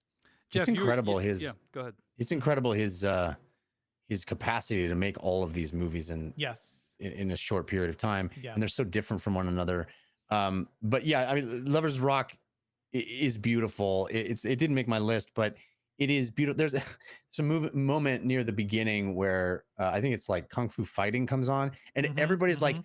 "This is my jam!" And it's like that feeling at a party when a song comes on, and it's just the perfect song in that moment, and everybody's super excited. Like that feeling is so beautifully conveyed in that moment. Yeah. I loved it. But you're right, Devindra. You kept saying it was easy breezy, but there is a menace in this Yeah. movie. There's a danger always lurking, and I think that is really the backbone of the movie as well. Is this, this feeling that there's a release, but always with the danger just outside the door. Mhm. The best thing I can say about this movie, Small Axe, Lovers Rock, which by the way you can stream right now on Prime Video, is that immediately after my wife said, "I need to get this food." Like she said, Yeah. she saw the Yeah. food as depicted in the movie, and she's like, "We need to get this food." You And need so to she get this spent- food. I you- helped. I you- DM'd her some Yeah, you tips. DM'd her. Yeah, thank you so much for that, Devindra. Yeah. So she spent like a couple hours like researching where to order this food from, and Well, we got it. you guys are one of the rare places you have a great Trinidadian restaurant in Yes. Seattle. Yeah, and Bourdain was there at one point, I believe, or maybe not Bourdain. It was somebody else on like Food Network or something. But it's been featured. Guys, this is the food I grew up on. So seeing a lot of this, just big pots of it being cooked, in a movie like this, hearing people talk like this, these accents. you don't hear these accents. Not really, not like the way people actually speak. And you'll hear Cool Runnings, right? You'll hear people trying to approximate their joke of a Jamaican accent or something. You don't hear this patois in cinema. And Steve McQueen, Oscar-winning Steve McQueen, made 5 movies about this, and I got to give him some credit for that. It's astounding. Well, that is a great choice for your number 3 film of 2020. It's Lovers Rock, again, streaming right now on Prime Video. My number 3 film of 2020 is Charlie Kaufman's I'm Thinking of Ending Things. Wow, Dave. Wow. Yeah. So I'm thinking of ending things. Few filmmakers are better able to capture the idea, the act of remembering or dreaming than Charlie Kaufman, right? Of your mind wandering and fantasizing and going off in all these different directions. And that's what I'm Thinking of Ending Things does. I mean, this is one of those movies where, like, once I watched it, I obsessed over it for a good couple weeks. I listened to the audiobook. I read all I could about it to understand, A, what was actually going on in the movie, which is not clear. That's how they get you. They get you, make you buy all the stuff. Yeah. And B, what it all meant. To talk about what this movie is really about would be to spoil it. And so I don't want to do that. So if you don't already spoil it. If only you had a YouTube video that could explain it, Dave. Indeed. I have a YouTube video. You can check that out at youtube.com/Dave Chensky. Thanks for the plug, Jeff. But I will say that there are multiple interpretations of what is going on in this film, and many of them are valid. But suffice to say, my interpretation is that this is one of the most tragic, heartbreaking stories I've ever seen. But you can read it in many ways, and it's also about many different things. You know, one of the things it's about is like how much we are a sum of all the things that have influenced us. Like, is any of us truly an original creature if we are but the sum of all these influences that are around us, right? Like what is nature versus nurture? And questions of that nature and magnitude are asked throughout this film. And so I like that it gets at big ideas. It is, in my opinion, pretty inaccessible. It is, in my opinion, a movie that if you just watch it and you read nothing about it and you're just trying to get it on its own, like, it's hard. It makes you work. And that's true of all of Charlie Kaufman's films, I'd argue, right? Anomalisa, Synecdoche, and this. But this was one where I was okay working for it. And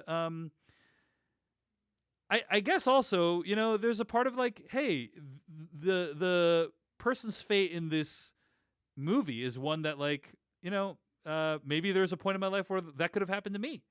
And seeing it kind of offered like a window into this alternate reality. It could still happen to me, you know, like, so it offered a window into this alternate reality. And there's always something like fascinating about a movie that does that. So, I mean, the movie itself is kind of a window into an alternate reality, right? That's what movies in general perhaps are like that. Yeah. I mean, this one in particular, like, overtly. Yeah, indeed. Oh, I see what you're doing now, Jeff. Nicely Yeah. done. All right. That's my number 3 film of 2020. I'm really Top surprised 2. that was that high for you. Yeah, but I think it's a great choice. It's on my honorable mentions. Top 2, guys. Jeff's Yeah. number 2 film of 2020. All right, here we go. Number 2, Palm Springs. Nice. And, you know, some people might scoff at how high on the list this is for me, but this movie is one of the only movies I watched multiple times this year. And it's a smart, clever take on a very well-worn premise at this point. I love how it unfolds. And you know, in a year where I yearned for positivity, for lightness, for something to entertain me and not insult my intelligence, but also be fun and funny, this movie fit the bill. I got to enjoy this movie because of how smart it was, but it had something to say. It made me laugh and smile. I think the ramifications, the figuring out to the thinking through of this movie is a delight. Completely unexpected. I thought when I clicked play on this one, I really thought it was going to be some kind of frivolous, goofy Adam Sandler, Adam Sandler, Andy Samberg. Andy Samberg, Samberg. yeah. Pardon me, Andy Samberg. You thought it was gonna be vehicle. Hot Rod Part 2. Yeah. Yes, right. I mean, I really, I didn't give it much credit, and it is a really clever movie, very smart, very fun way it unravels before you. I loved it. I loved it. I mean, for the longest time, Palm Springs was, I was thinking, wow, Palm Springs might be my favorite movie of the year, and it is still at number 2 for me. I'm so glad I got to watch it this year. And Yeah. like you said, Dave, maybe it's higher because of the year that we all lived, where we all felt like we were trapped like this, and also because, entertainment that made me think, but also made me smile, was appreciated even more. There is no scoffing here. I mean, this was my number 5. I love the movie. I'm glad it's something you got a lot out of. It's Jeff's number 2. It's Palm Springs, streaming right now on Hulu. Devindra Hardawar, your number 2 film of 2020. My number 2 film is Sound of Metal. I Great think choice. Riz Ahmed continues to be one of the most compelling actors today. You could he conveys so much in his eyes and in his face, and it's a talent. He's just so good at it. And I think this film is a fascinating exploration of how a person tries to piece their life together after losing their reason for living. It is just so astounding, and it I think is also so insightful towards the the deaf community, and for for somebody to enter that community and kind of resist it, and to have a character like the one played by Paul Raci that tries to just break it down, like, dude, you're losing your hearing, this is life, let's move on with it, and let's try to adjust to this new reality. He is so good. Riz Ahmed is so good, like the stages he goes through as he tries to deal with this new shift in his life. Olivia Cook is so good as his girlfriend and his life partner, and somebody he's like, this is a guy that's tried to save himself with music, and he lost that, and you see it on his face, you see it in his eyes. It is astoundingly compelling. I love this movie. It's a great choice. It's a great film. It's Devindra's number 2, Sound of Metal, streaming right now on Prime Video. All right, my number 2 film of the year is Boy State. Wow. Yeah, and okay, You swerved me. I swerved you. So, as I indicated, Boy State, streaming right now on Apple TV Plus, is about what's basically a summer camp in Texas, where a bunch of teenage boys try to build a fake representative government. And there's a couple things I want to call out about this film. One is that the cinematography is excellent. I mean, this manages to make this competition feel like this quest to build this government feel riveting, and like the coverage they got was just like, wow, like some of these angles are cinematic. It's incredible. And by the way, I'd recommend you check out my interview with the director, one of the directors of Boy State, over on I listened to the whole thing. It's Yeah. fantastic. Check it Highly out. recommend it. Thank you. Yes. Jeff. Check it out on Culturally Relevant. But that's one thing, is like it looks amazing. The second thing I want to mention is that the reason I put this so high is because there is a moment in this film I cannot get out of my head. And the movie is about these people building like representative government, and like who's going to be the president, and who's going to be, and all these, like all these different positions. And essentially what you discover is that several of these boys are willing to compromise their beliefs. They're willing to malign unfairly their opponents. They're willing to spread lies, deceit, to quote unquote flood the zone with shit, as Steve Bannon might have said, in the service of holding on to their position. These are boys holding on to fake jobs. The jobs have no power or significance whatsoever. And people are still willing to debase themselves in order to hang on to the illusory sliver of power. And to me, it illustrates everything that's going on literally right now as we're recording this podcast. Right? Yeah. Where we have dozens of Republican congressmen who are willing to subvert the rule of law to try to, I don't know, take one of the important rights we have, the ability to vote for our representatives, away from people. A direct assault on American democracy. And why are they doing it? I think a part of it is to hold on to their jobs. And it's like, really, are the jobs that great? That's know, it. You are like they- it so much, is like. it- yeah. I am in my text messages right now. I have just a slew of this like hateful, fear mongering bullshit from people representing, the other candidates. Because here you're in the Wow. Georgia, Yeah. you're part of the 'Cause you Georgia live in runoff. Georgia. Yeah. Wow. Yeah. It's astounding. And I like to send them a little note back to say, like, fuck off with this fear mongering or something, because sometimes humans actually do see that, but it's exactly the tactics these kids did when they sent out those fake Instagram messages and Right. everything. Yeah. And it's just like, really, are the jobs that important that it's like, oh, it's Mhm. worth giving up your soul and trying to erode the foundations of American democracy? Like, is it really that great to get invited to those fundraiser dinner, or to put on those fundraiser dinners? It's like, I didn't get it. And watching Boy State helps me to start to get it a little bit more. And Yeah. to me, it represents everything that's wrong with America. And also, to a lesser extent, as Jeff indicates, what's right with America. So anyway, Boy State it wasn't necessarily the movie I enjoyed the most, or the second most movie I enjoyed the most, but it's like a movie where I'm like, this illustrated for me something fundamental to the human condition. Yeah. And that's why it's my number 2 film of 2020.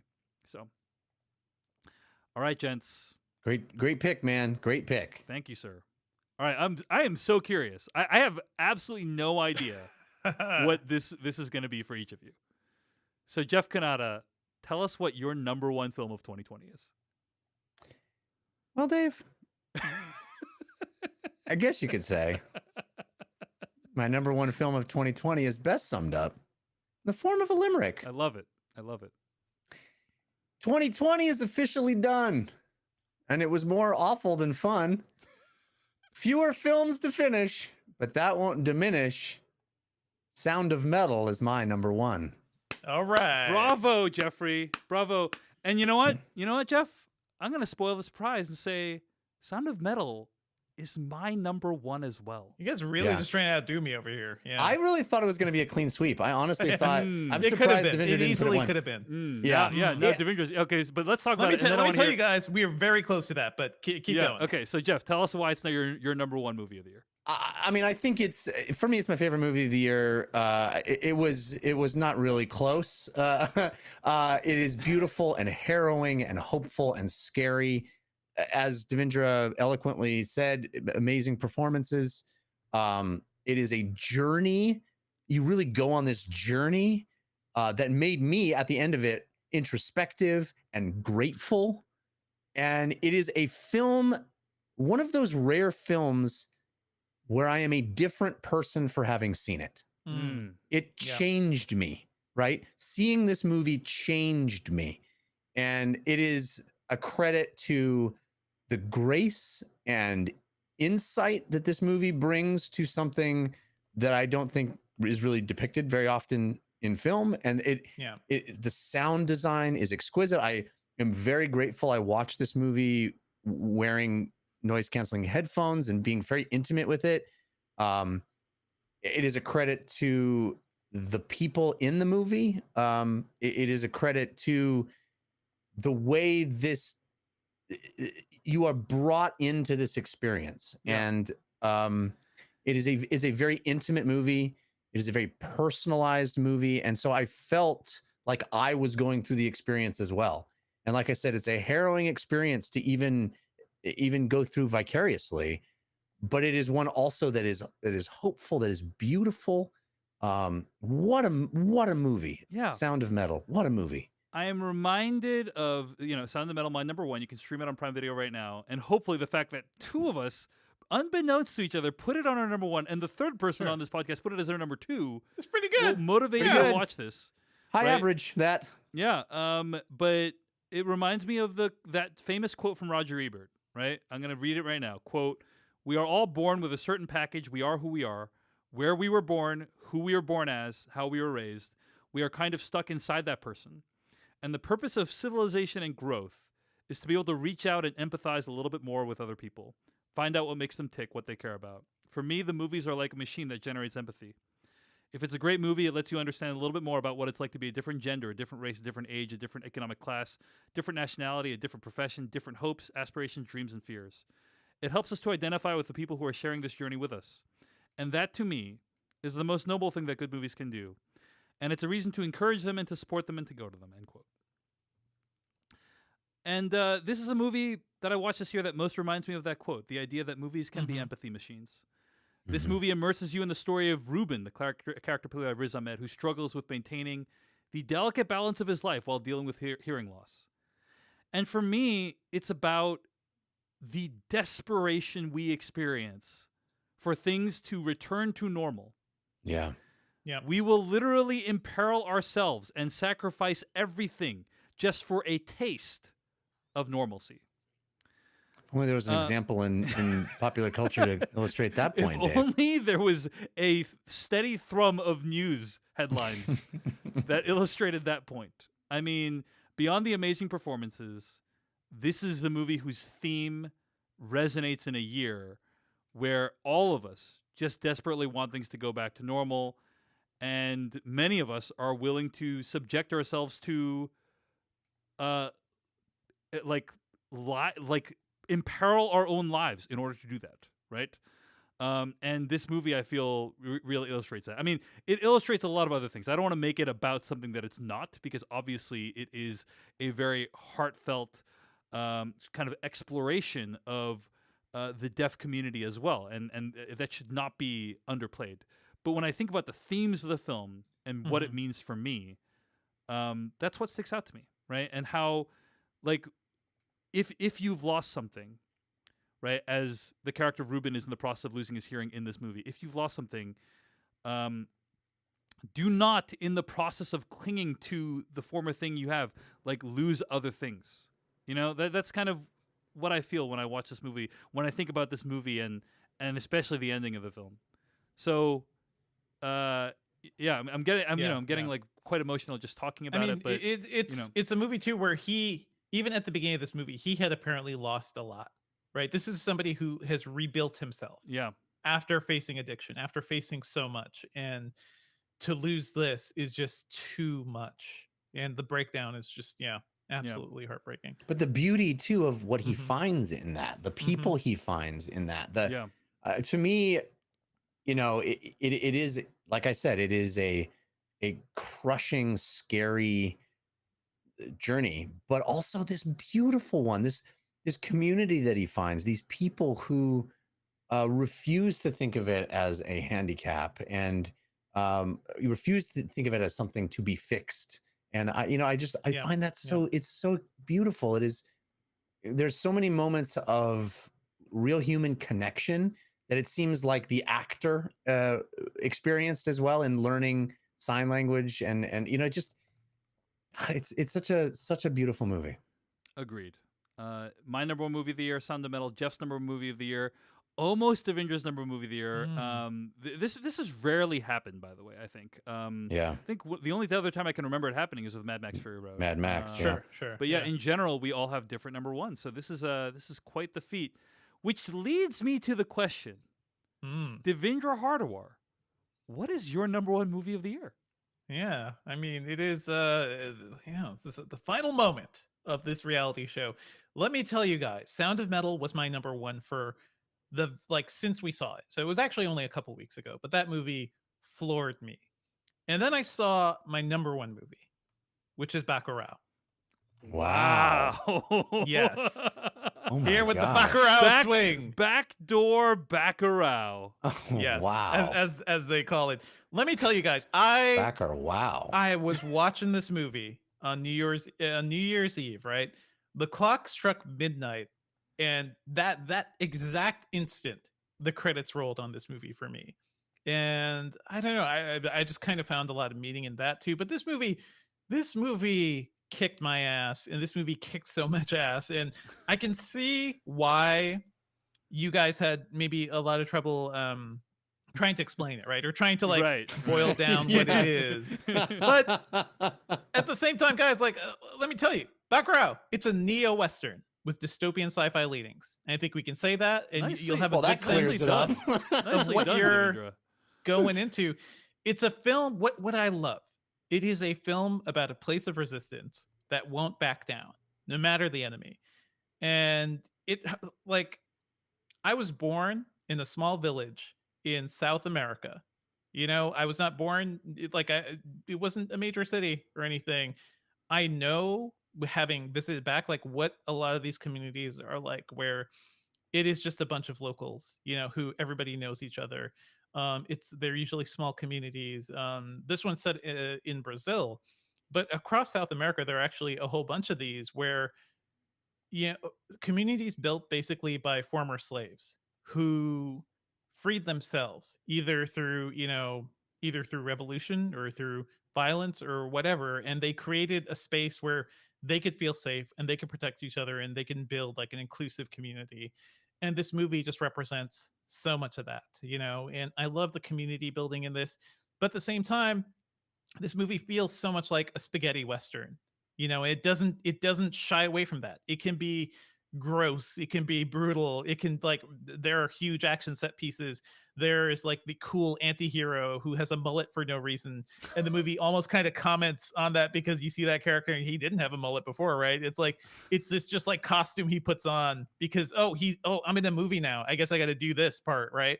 I think it's so smart and fascinating, and kind of comments in society as well, because there is so much going on in this film.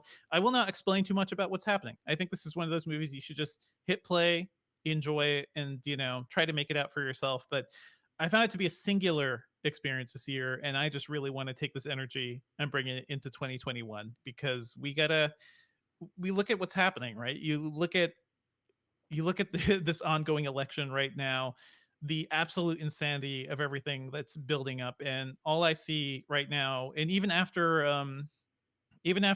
everyone gets their COVID vaccine, and after we squash this thing, and I hopefully we will do that in a couple years, the true threat that was really made clear this year is the way this country and a lot of countries treat people of color and treat minority communities. And I think this idea of resistance is something we'll just kind of have to embrace and not just ignore. Like, just because a lot of these protests are over doesn't mean, you know, we're all good.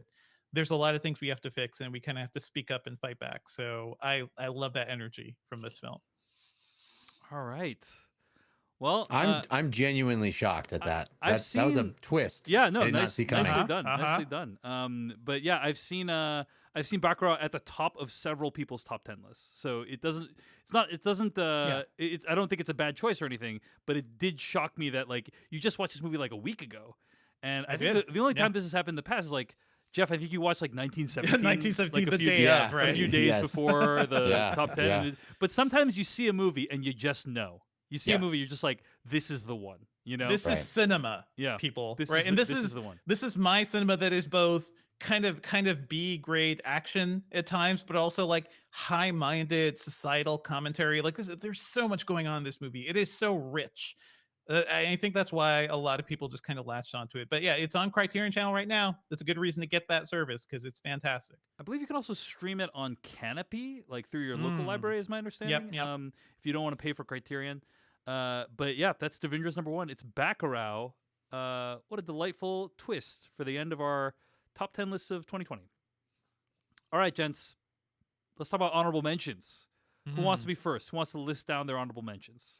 Let me tell you guys one that I really wish I had, like, could magically make room for is Palm Springs. Just because Yeah. hearing you guys talk about it, I didn't get a chance to rewatch it since our first review, but that movie definitely stuck with me. I loved it a ton, so I wish I could have made room here. Anything But, else? Agreed.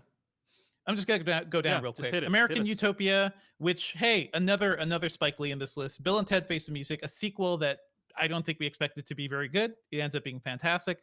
I'll throw all the other Small Axe films here. The 40-year-old version that's on Netflix right now. Bad Education, Possessor, His House, Soul, which we haven't mentioned at all.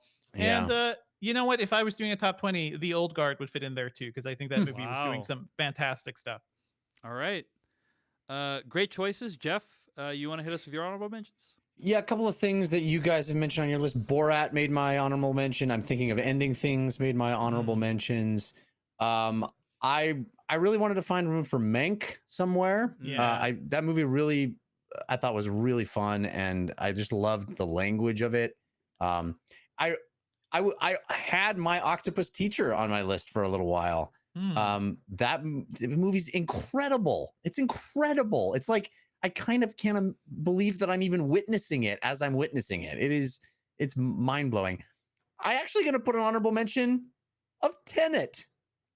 Yeah, sure. That's right. That is said it. on my honorable mentions as well, Jeff. Yeah, It's on my that honorable movie is a mentions. blast, Yep, man. yep. It's wild and huge and crazy, and I loved it. Also, in the wild and not quite huge, but definitely crazy, One Cut of the Dead made my honorable Sure. mentions. Wow, nice. Fantastic. I mean, a movie that like the first half hour, I actively did not want to keep watching this Right. movie, and then I mean, and then you sure, go, it came out in "Ah." 2017, but yeah, okay. We didn't review it till this year, so that works. Well, oh, really? Is that true? Yeah, yeah. Oh, Yeah, It's a bit of an I older didn't- movie, but yeah, I it's didn't bother good. to It's look good. at that. Sorry. all good. Is it really came out in 2017? Yeah. Boy, I didn't know that. I also, I put Freaky on my honorable mentions. It would Whoa. never have made my list, but Nice. I think it's a movie that deserves to be mentioned one more time because it's fun. It is fun. It's funny. It's a horror comedy, and I had a great time watching it.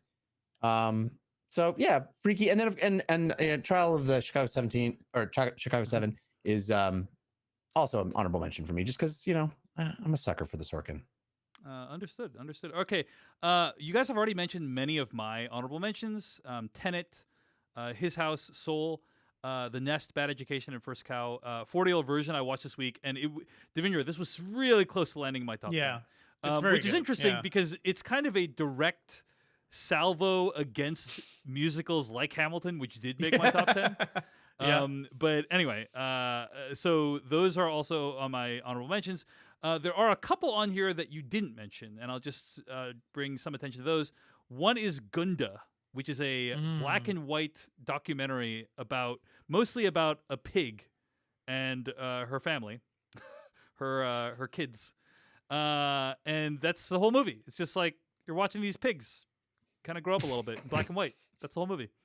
But it's interesting, and it's also one of these movies that won't be really available for streaming until next year. I saw it via a screener.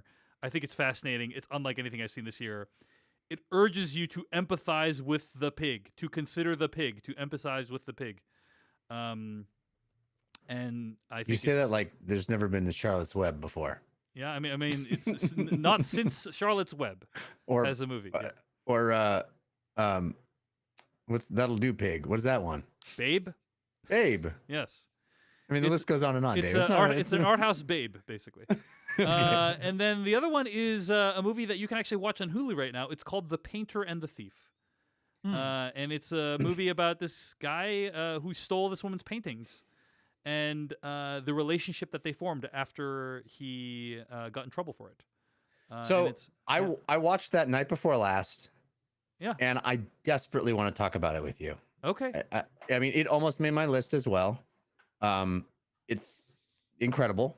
Yeah. And I know next week we're doing mailbags, so there's not really any place. Maybe we for can it, do but- maybe we can do like what we've been watching and mailbag next week. Sure. Because I've seen so much stuff. Yeah, there's stuff to we- catch up So on. maybe we can. Do I what we've really been want to watching talk and about that yeah. movie, man. It Yeah. is it's something. It is something.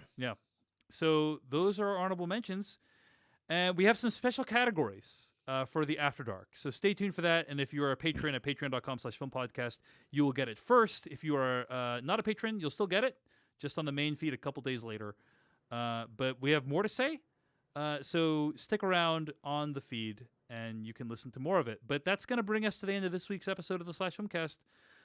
Guys, it's been riveting. It's been fun, very much like many of the movies we've discussed on the podcast. So thank you Indeed. for all the preparation, and it was fascinating to hear about it and learn more about you as movie watchers.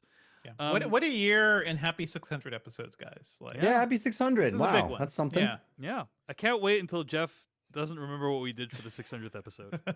Until That'll when be we- next week, ladies That'll and be gentlemen. next week. All right. Anyway, you can find more episodes of this podcast at slashfilmcast.com. Email us at slashfilmcast@gmail.com. This episode was edited by Beatty Zhang. Thanks for listening, and we'll see you next week. We'll have some mailbags and what we've been watching, some small acts for the After Dark. It's going to be fun. And the After Dark for this week, it's going to be special categories for the year in 2020. We'll see you soon. Patreon.com/film podcast. Yes. Nice. Nailed it, Jeff. Nailed it. Thank you. Smooth. All right.